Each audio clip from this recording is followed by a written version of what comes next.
Convolution theorem for Fourier transformation. See here, what is the statement of the convolution theorem of Fourier transformation? See here, what is the statement? The Fourier transform of convolution of f of x and g of x is the product of their Fourier transform. That is Fourier transform of convolution of, here star means it can indicates the convolution of f of x and g of x is the product of their Fourier transform. That is Fourier transform of f of x into Fourier transform of g of x. Okay, now you have to prove this one. Okay, how?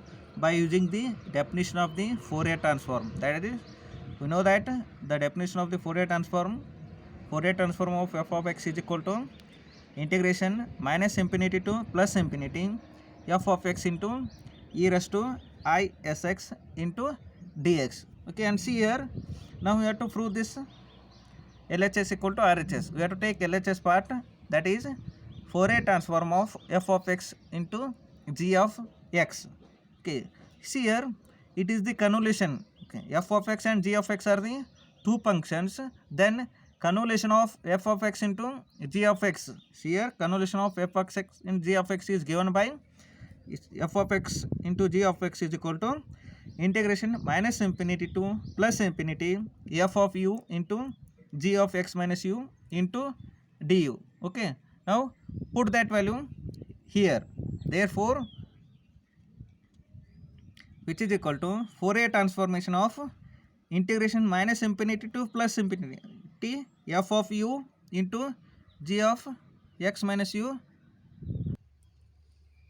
Okay, therefore this equation becomes Fourier transform of, okay, put that value here, integration minus infinity to plus infinity f of u into g of x minus u into du.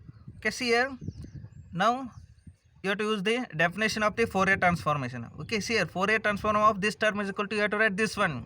Okay, now Fourier transform of this term, that is integration minus infinity to plus infinity, here the value of this one, Fourier transform of this one. Okay, here the function is f of u into g of x minus u. Therefore, by the definition, integration minus infinity to plus infinity in plus of f of x here, f of u into g of x minus u. Therefore, f of u into g of x minus u into du, and what is the remaining term?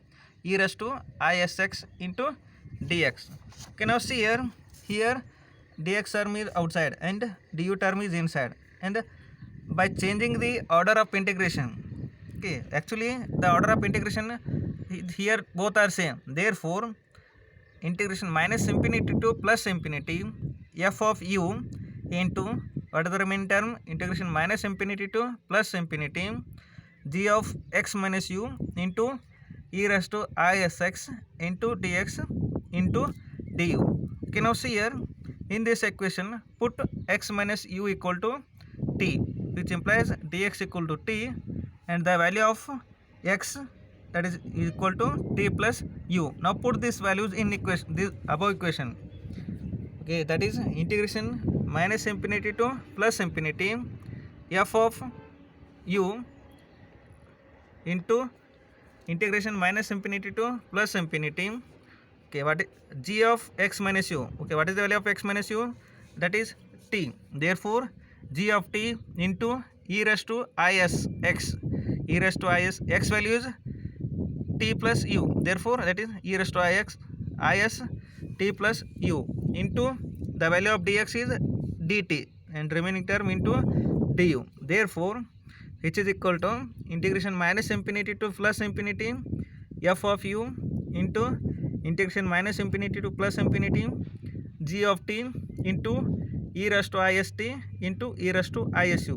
Okay, add this power, again you have to get the same term into dt into du. Okay, now see here, make the u terms one side and remaining term one side, that is minus integration minus infinity to plus infinity f of u into e raised to isu into, what is the remaining term? Integration minus infinity to plus infinity g of t e raised to ist into dt into du. Take this du this side, that is what you have to get? Integration minus infinity to plus infinity f of u into e raised to isu into du, and into the remaining term integration minus infinity to plus infinity g of t e raised to ist into dt. Okay, see here.